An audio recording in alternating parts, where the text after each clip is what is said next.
Hello, and welcome to a video I've been meaning to make for a little while now on endurance art. We're going to be taking just kind of a curiosity-driven exploration of the genre. This isn't going to be super in-depth. I'm not really an expert on the subject. It's just something that's really interested me lately. So I thought I would share some stuff I've learned and what I find interesting about it. And hopefully I can introduce the genre to some people that may not have known about it otherwise that would find it interesting. So let's do a brief intro to endurance art. This is a subgenre of the medium of performance art. Performance art, of course, includes things like plays, dance, musical performance, spoken poetry, etc. Anything where there's a component of how it is being delivered to the audience by the performers. A lot of these genres and mediums have a textual aspect and a performed aspect. So in a play, the textual aspect, of course, is the script, and the performed aspect is then how the actors interpret the script and bring it to life by performing it. In endurance art, the focus and what kind of defines the genre is the difficulty in the latter, the difficulty in performance. And we also mostly just look at performances that don't have this textual aspect to differentiate the challenge and the endurance of performing it with the performance in and of itself versus difficulty in performing, say, music, like Gigi Allen, who was a punk rocker who was very infamous for self-harm while on stage, or someone like Olalilia, who uses the text of video games and performs endurance art by playing them in very strange ways. We're going to be focusing more on endurance art, where the performance is the entire text in and of itself, if that makes sense. So generally, endurance art involves doing or not doing something for a long time, or suffering through incredible discomfort for a shorter time. These are kind of the two major modes that we're going to be looking at. This is something that I've always had an occasional interest in. I would hear about a particular piece or artist and kind of explore the genre a little bit. The current burst of interest I've had in it for the last few weeks is the strongest I've had so far. And it's motivated me to share this with everyone and to talk about what I find interesting. So the easiest way, I think, to build up a sense of what this is to look at some famous examples. And again, we're just taking a very, very surface level look. We're barely scratching into what makes these works interesting and famous and what the artist was trying to accomplish, but just trying to give you a sense of what the landscape is. So we have Marina Abramovic. This is easily the most famous artist that works in this genre. Her works, when they're performed, break into mainstream discussion. For better or for worse, you often read very strange and ignorant things about what she's doing from people that don't really get it and are very dismissive of it. But I think it's also been the thing that brings the most attention to endurance art as a subgenre of performance art. And she's really one of the more famous performance artists in general that isn't, an actor or a musician or someone like that, but someone whose main medium is just performance in and of itself. She also became kind of infamous lately among conspiracy theorist types because of spirit cooking, which is a performance. First, it was like a cookbook that she released as a cookbook, and then it was a performance that she gives at like private events and stuff. You can book her to do spirit cooking with you. And I don't really know the details of it, and it's been very muddied by conspiracy theory types that think it is actually a legitimate, like, satanic ritual or something like that. But it seems like a good bit of fun or something.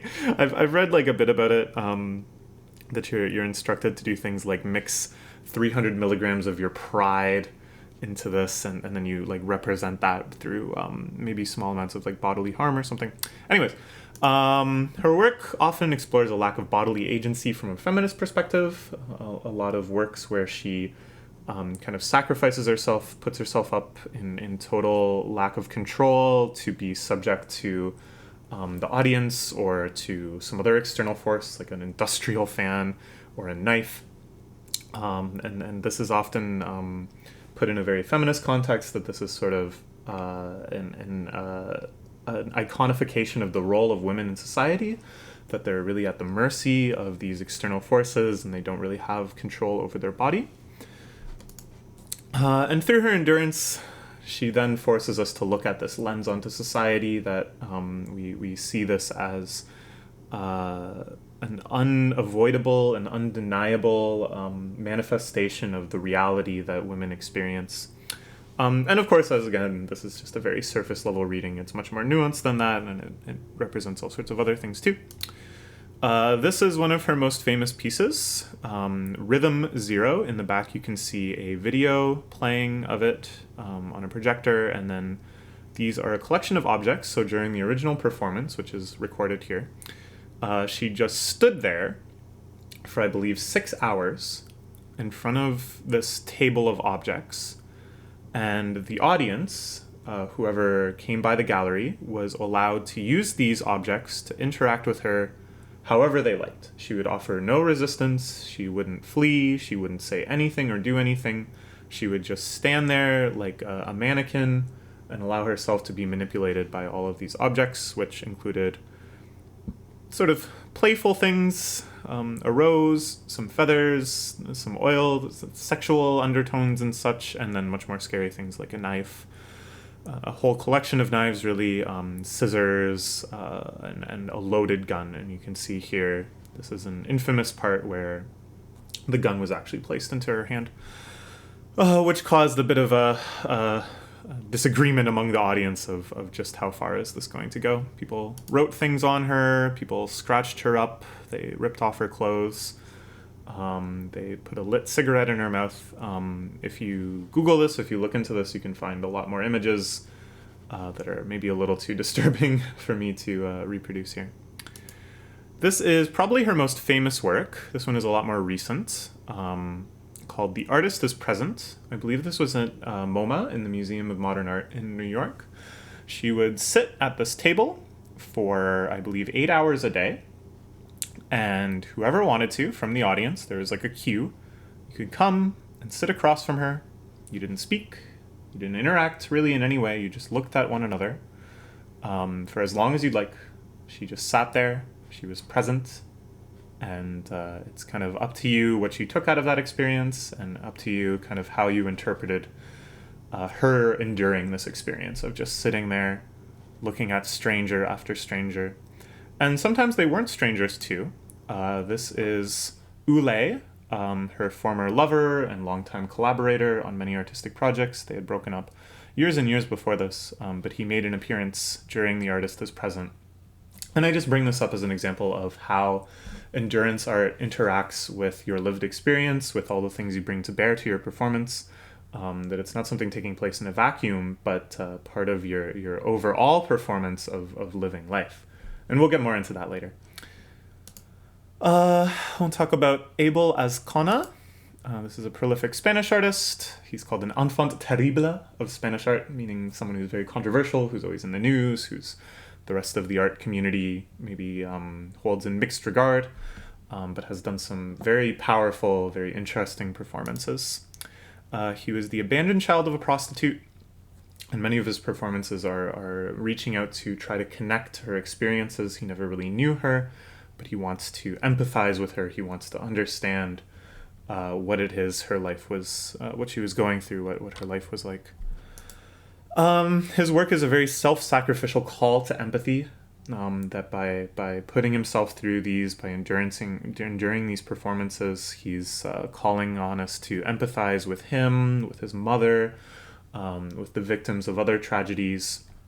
His work is sometimes very targeted towards societal evils. He draws attention to overlooked victims.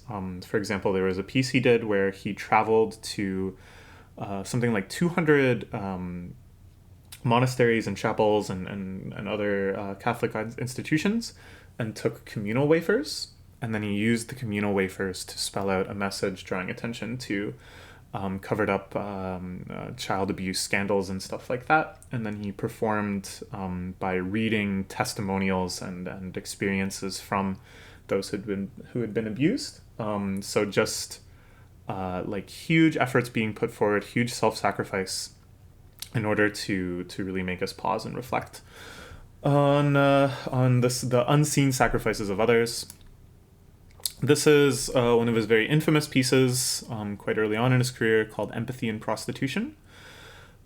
He set up this bed in a gallery. It was publicly accessible. He just lay there completely naked, and gallery patrons were free to do anything they liked to him, have sex with him. I'm not really sure the details. I'm not sure how far any of this went. I don't know if there was actually penetrative sex.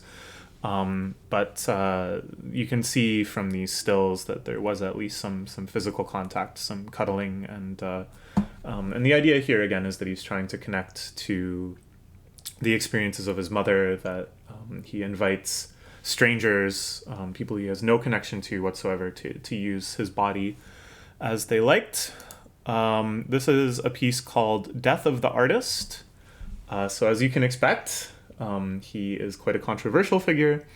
The church went after him. He made a lot of very political pieces decrying war crimes and colonization and other atrocities of Spain.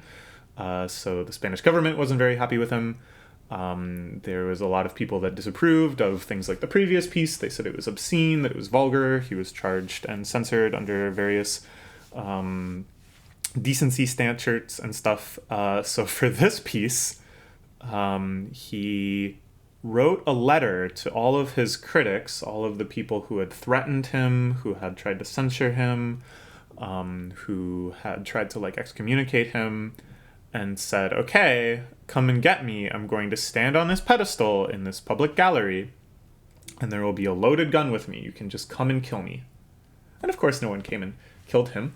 And I don't know if it really starts to kind of address this blurred space between the reality of endurance art and the potential of endurance art. That in what sense is he really putting his life on the line? Of course, it would be absurd if somebody actually came and shot him. But there was someone else who did an endurance art piece where they did just get shot. They had a friend come and shoot them in the arm. So it's who can really say what the limits of this piece actually were, what he was willing to accept, if he was actually preparing himself to die as he stood there for hours and hours with the loaded gun near him. Really, really powerful imagery, a very compelling concept. Now we're going to talk about touching she. This is my favorite in the genre. This is my kind of current obsession. When I've been reading about this stuff, I've just been researching his work a lot and watching videos and interviews and stuff. His work is very pure. He set up these are his most famous pieces. He had a lot of other performance pieces too, but his most famous are this series of 1-year performances, where he would choose to restrict himself in some way for a year. The really famous ones are the cage piece, where he lived inside this very small cage for 1 year, or this time clock piece, where he had a time clock, like one of those ones they'll have at a factory or whatever, that you punch your time card into when you arrive and punch it again when you leave to show how long you worked. And he punched that every single hour for a year. It's really difficult to kind of summarize his intent compared to someone like Abramovic or Escano, where it's much more of a political message. It's much more directed. He has really resisted political interpretations of his work. It's much more of a lens inward into these universal qualities of time, and this should say action. Really taking a look inward into how do I perceive time, how do I make myself do things, what is my intent in doing things. He eventually just quit art. Now I've heard he just works at a grocery store in New York when he isn't, appearing at a retrospective show or giving an interview or something. He just lives an extremely normal, non-performative, artistic, I guess you would say, life, which is very, very interesting for me. He did such extreme things in the genre. He pushed himself further than most, and now he's just done. It's quite profound. So here he is in the cage. You can see just how small it is. He did not talk to anyone. He did not read. He did not write. He did not communicate with the people who would come to see him on showing days in any way, shape, or form. He didn't even look at them. He simply lived and existed in this cage for 1 year. You can see he has scrawled the days on the wall. In an interview, he said, in order to keep myself sane, I thought of the corner with my bed as inside and the other 3 corners as outside. So I would go take a walk outside and then come back home. Yeah. And here is the time clock piece. So once an hour, on the hour, every single hour for a year, he would come and slip the time slip into the clock. It's we'll get more into these pieces later. But I just wanted to give kind of a high-level overview of some of the more famous artists working in the genre so you can start to get a sense of what it's all about. Now I want to talk about endurance art on YouTube, because I think that this is a new era of endurance art. Most of these endurance artists were working in like the late 70s, early 80s. This is when the genre was sort of making waves among art scenes, when it was like a very fresh and new idea. And now, decades later, it seems like a lot of YouTube-type people are kind of independently recreating and rediscovering the idea of endurance art. And it's pretty huge. A lot of what I would consider endurance art is very, very popular on YouTube, which is kind of mind-blowing. Even though probably not many people doing it would consider themselves endurance artists, there certainly is a focus on the difficulty of performance, having to endure the performance. I would say ideologically, in terms of like the creative intent, in terms of what it's trying to prove, in terms of the suffering that the creators go through, it's really not all that different. It just often has a very different intent. I already said the intent was the same. Sorry, I mean in the intent on a more meta level of like the intent in showing that they're suffering a lot and they're enduring something difficult is the same. But endurance artists, as we looked at before, are usually trying to make some sort of statement or point, whereas endurance artists on YouTube are doing this all just to get views and subscribers. But yeah, the format really works well. It's just a video. You can link it. It travels through word of mouth very easily. It's not something that you have to go see in a gallery. You can just skip around in it and kind of see the magnitude of it without having to invest yourself that highly. It's when you first see an endurance art piece on YouTube, it's displayed with like the title, which generally surmises the concept of it. There's a thumbnail. You can see, wow, they're actually doing it. And this is the best part, you can see the duration, you can see the time and say, wow, this really is like a 24-hour long video. They really did sit there for 24 hours and, I don't know, recite the script of the B movie over and over again. And this is reductive. This is, of course, very, very reductive to take a performance like that and encapsulate it into just this kind of summary, just this extremely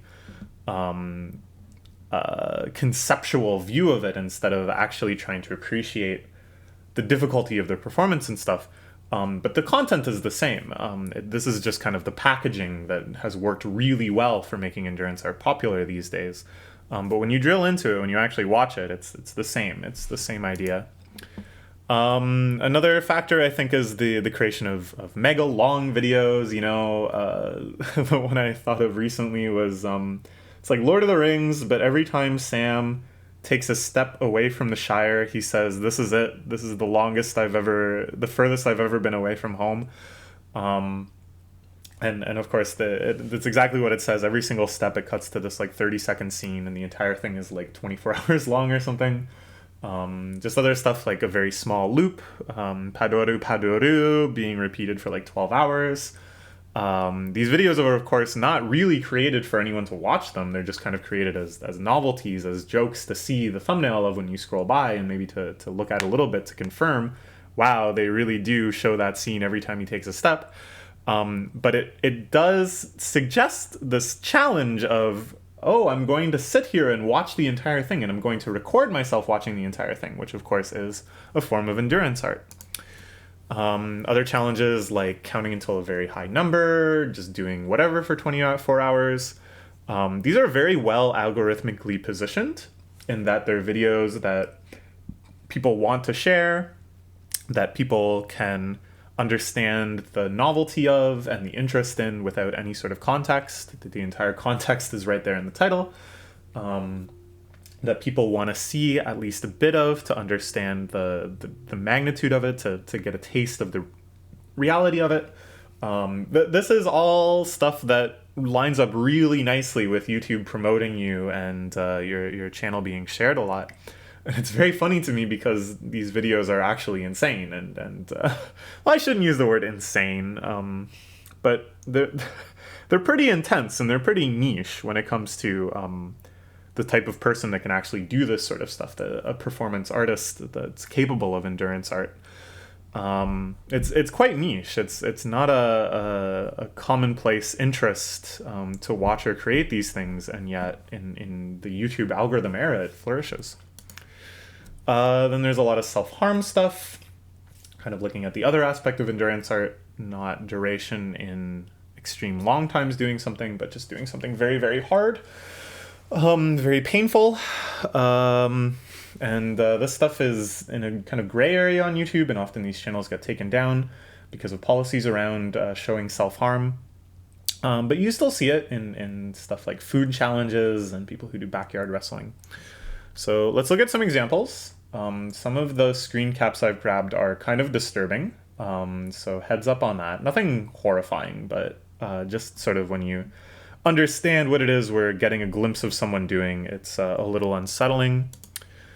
Well, first we'll talk about an extremely popular YouTuber who kind of got his start into mainstream popularity through doing endurance art. And this, of course, is Mr. Beast, who is, I believe, in like the top 10 most subscribed individuals on YouTube, and mostly makes very, very normie content, very clickbaity.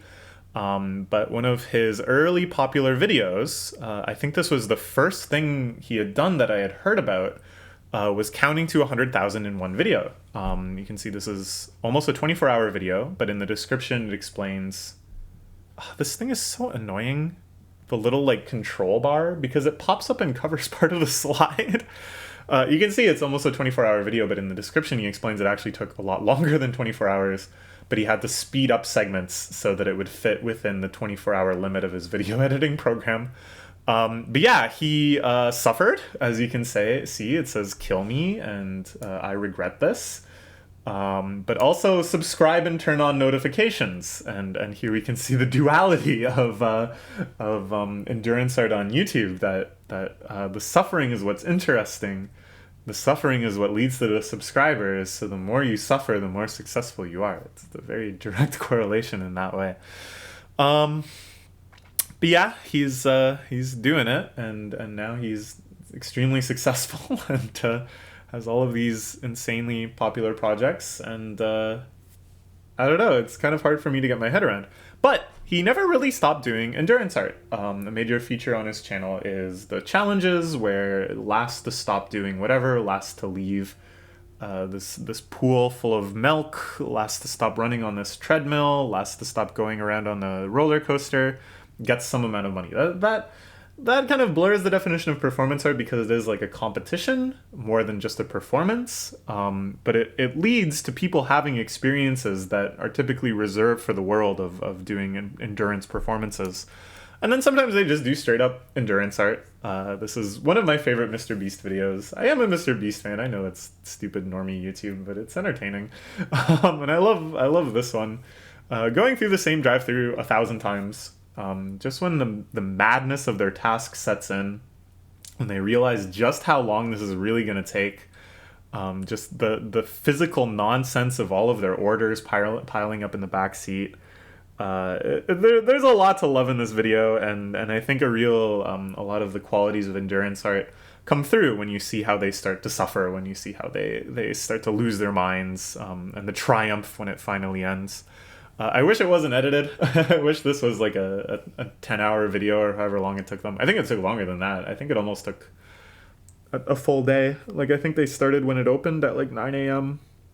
and went until they closed. Anyways, I wish it was unedited, but I understand that would not be anywhere near as popular. This is an interesting specimen. Bone Clinks. It's a channel I found out about, again, because of their endurance art. This is him watching Ayaya Intensifies for 10 hours, which is like an edit of the show Kirino Mosaic. Ayaya, Ayaya, da da da da dun dun dun dun dun. I don't know. It's very cute. And someone made a 10-hour long version of it where it just loops and over and over and over again. The clip is maybe like 20 seconds long. And he subjected himself to sit there and watch the whole thing. This was an interesting scenario because this guy mostly just kind of made normal comedy type stuff before this, skits and travel logs and just sort of normal type stuff. And he had a stream, evidently, but wasn't super popular.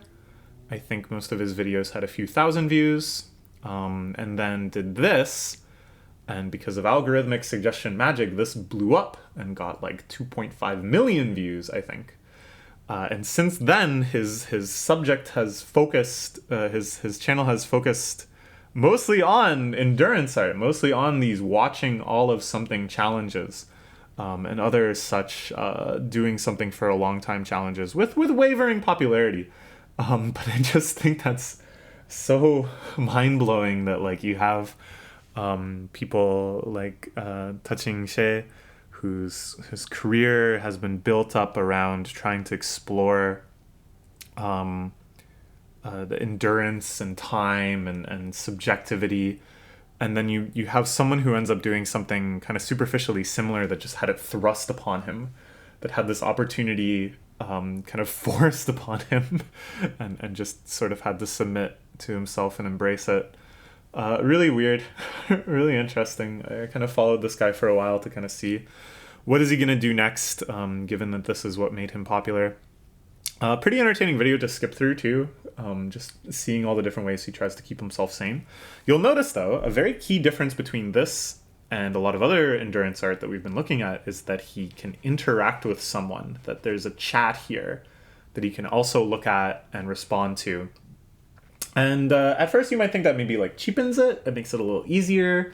Of course, you're not going to get as bored if there's this endless stream of people talking to you and kind of helping keep you sane. But then, this is one of my favorite videos he's ever done. He weaponized his own chat against him. This is trapped in the closet for 24 hours with text-to-speech. So anything anyone says in chat, a robotic voice read out to him. And chat was not kind in this regard. Chat mostly did very irritating copy pastas.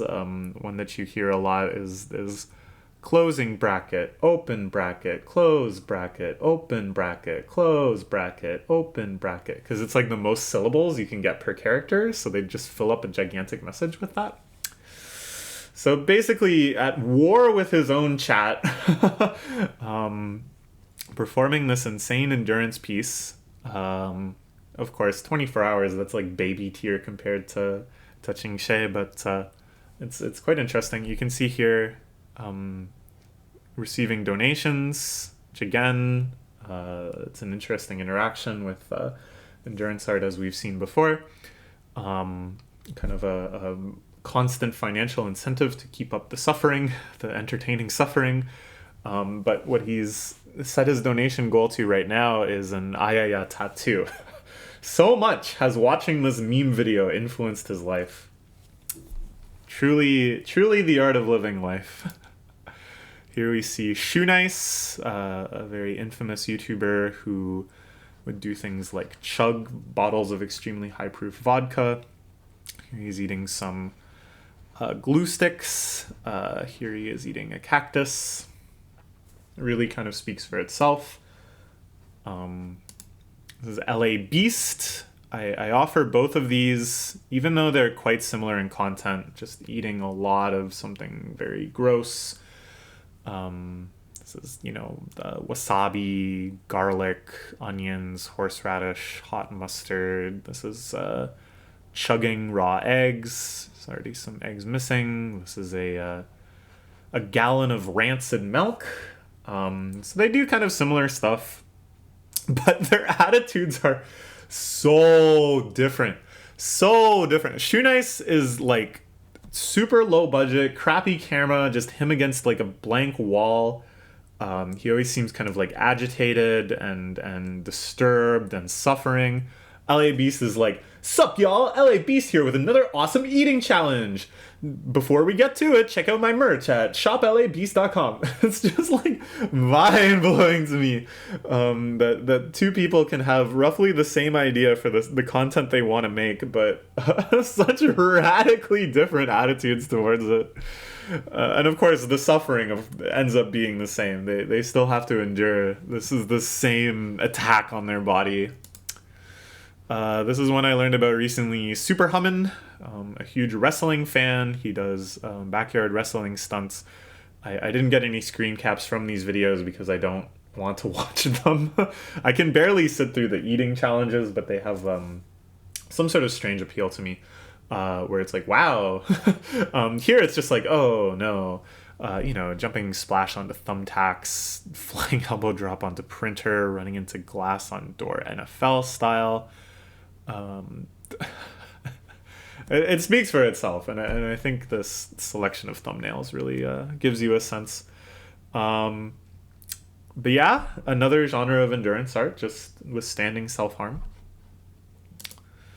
This is one of the greats of endurance art in the YouTube era, Benjamin Bennett, who had this series called Sitting and Smiling, that had at least 257 entries. I don't know how many entries there are total, but I think probably over 400, where for 4 hours he would just sit in this corner of his room staring at the camera, smiling.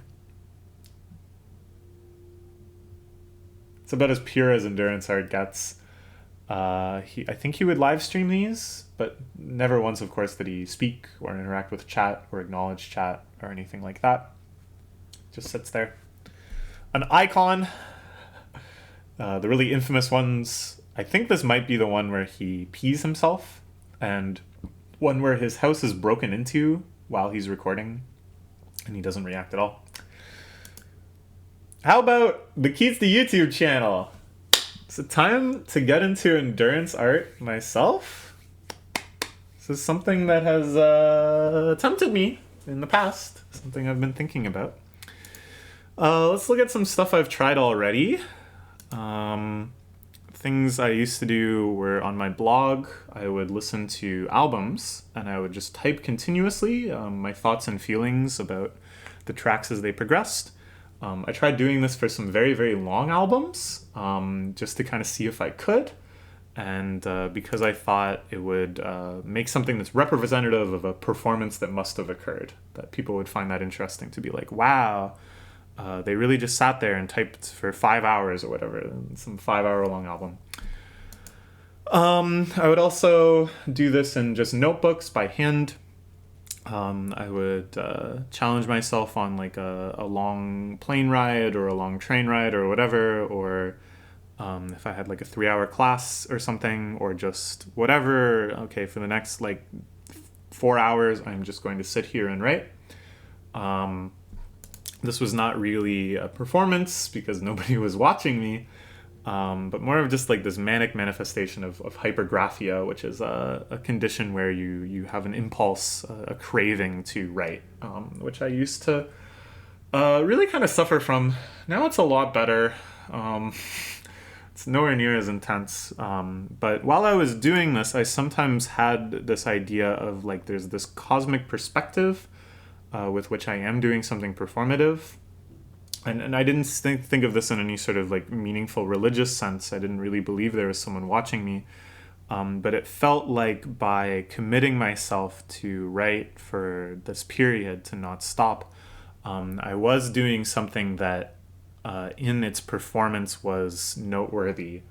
That if people knew somehow magically that I was doing this, that there would be a quality to that heightened the text that I was producing in some way. We attempted the Mangathon, which was kind of a failure. I aborted it after only, I think, 3 hours. Basically, I was just going to stream myself reading manga until I got caught up on all the series I was behind on. At the rate I was going, it would have taken like 18 hours probably or more. But I gave up after about 3 hours. It was really not contributing to the enjoyment of the manga. I was very distracted by the huge task in front of me, and I wasn't really able to enjoy myself. I wasn't able to appreciate the manga on the level that I wanted to. So at some point I realized it was just kind of a dumb idea. I wasn't really doing the manga any favors or me any favors to take something that I loved and to reduce it to something that I just needed to endure. And this is a dynamic that I've encountered a lot when I'm thinking about endurance art projects that I might be interested in. I want to do something that has this endurance performance to it, but I don't want it to detract from the subject of the performance. And it's really difficult to like reconcile these things because most of the endurance art projects I'm most interested in are about like taking in something for a long period of time, watching the entirety of blank, reading the entirety of blank. But here are some stuff that I kind of want to do. Some projects I've been flirting with the idea of. Please let me know. What do you think? Would you watch these? It's not really about watching the whole thing or anything. It's more just, would you find this interesting? Would you get anything from this? Watching all of from 0 to 100,000. You can look this video up. It's someone who programs like a MIDI keyboard to play in a down scrolling piano scroll the numbers from 0 to 100,000. I really like this video. Something about it like really kind of clicks for me in terms of just musicality, in terms of like weird stuff I like in music. So I've already watched like hours of it at a time, not with my total intent focus, but having it on in the background and just listening to it. So this one might actually be fun. So maybe it's a good like start, a good warm up for endurance art to just kind of see, can I handle doing anything for 21 hours, even if it's something that might bring me some joy. I don't know how restricted I'd go with it. Like, I don't know. I think I'd have to stream it. There's no way I could have the hard drive space to record for 21 hours. I'm sure something would go wrong. So I'd stream it. But would I allow myself to look at chat? Would I allow myself to take breaks to eat, to go to the bathroom? I don't know. I'd have to figure that stuff out. But this one is very tempting to me. I just think it's a very good candidate for a video to watch all of. It's like different all the way through. So there's kind of like a reason to want to see every second of it. Not a good reason, but there is a reason. And I just think it's a really cool video. And I want to like kind of show how much I love it in some silly way like this. Reading all of Ulysses. Ulysses is my favorite book. It's become kind of a meme in several friend groups that I have this standing offer. $100 to anyone who will read Ulysses, because I want more people to appreciate it. I want more people to give it a chance and to really understand why it's such a famous book, why it's such a critically beloved book, why it's my favorite book, and just have somebody that I can talk to about it with. Anyways, I think another fun way to try to push Ulysses as just something I'm into would be to read all of it aloud. And like basically just recording an audiobook, if you do it sanely, if you do it like a chapter at a time or even a scene at a time and you allow yourself to re-record and such. And for a while I wanted to do that. I wanted to just like record myself reading a chapter here and there. I think it, beyond just this public campaign to get people interested in Ulysses, I think it would also just heighten my own appreciation of the text. I think I would probably discover a lot by doing this. I've already read it silently so many times. Try it aloud. But if I did it in one sitting, I think that would be a pretty cool performance. It would definitely be like endurance art. I want to say it would take upwards of 8 hours, which is a lot if you're just sitting there constantly talking. I don't know, it would be kind of cool. But again, I don't think I would enjoy it. It would turn the text into a task. At a certain point, I would just kind of want it to be over and I would rush. I would much rather take my time with it and give myself opportunities to like highlight things and to discuss things that I find interesting as I go, and not just try to marathon through the text as quickly as possible. Maybe reading all of One Piece, I think that would be easier to kind of keep the enjoyment up because it's not as intellectually difficult. Maybe reading the first 1,000 chapters of One Piece in one sitting could be a lot of fun. more suitable to this chapter, or this channel, sorry. I don't know. It'd be kind of cool to just like use my physical copies of One Piece and just like slowly work through like a huge pile. I think that would be kind of neat. Filling an entire notebook in one sitting would be kind of cool. I really like writing in these spiral-bound 300-page notebooks. I've filled up probably a dozen of them or so over the years. Usually they last me a few months at least. But to sit there and record myself just writing constantly in it until it's full be kind of cool. I don't know. It would make a really cool document afterwards. Like the notebook that I produce by doing this, I think would be a neat kind of personal artifact to have for myself. Then I'm curious about touching Hish, wow, I pronounced his name really weird because I pictured how it was spelled for a second and then I forgot how it was actually pronounced. Touching Xie. I'm really inspired by his year of blank type things. So if I could come up with something good like that, it would be kind of neat to just live my life differently for a year in some capacity. Recently, I went a few weeks without ever seeing myself. I cut off all webcam in my videos. I took the mirror out of my bedroom, or not my bedroom, my bathroom. I didn't look at any other mirrors. I didn't look at windows. I would look away from monitors before I turned them on, so I didn't see myself reflected in the black screen. It was pretty interesting. I would have kept it up for longer, but I got bullied into replacing the mirror. So I don't know. That was one idea. A year without seeing myself. Kind of see what that does to my mind. I don't know. I don't have any other ideas. All of them just kind of sound not fun. But I guess that's the idea. I don't know how I would like document this or like verify it either. A lot of other long endurance art performances have some notoriety that signifies, that seals, that signatures, basically verifying that the performance was completed as promised. I don't know what I would do in terms of that. I don't know what kind of documents I would try to produce in order to kind of make it into something. I don't know if I would try to do it in an observable way. I don't know. A lot to think about. So I think I'm going to split the video here so that it's not a endurance art just to watch it. And in the next one, we're actually going to talk about what I find interesting in this genre, why I'm so compelled by it, and maybe this will kind of enlighten people on why I want to make this stuff myself. Okay. So join me.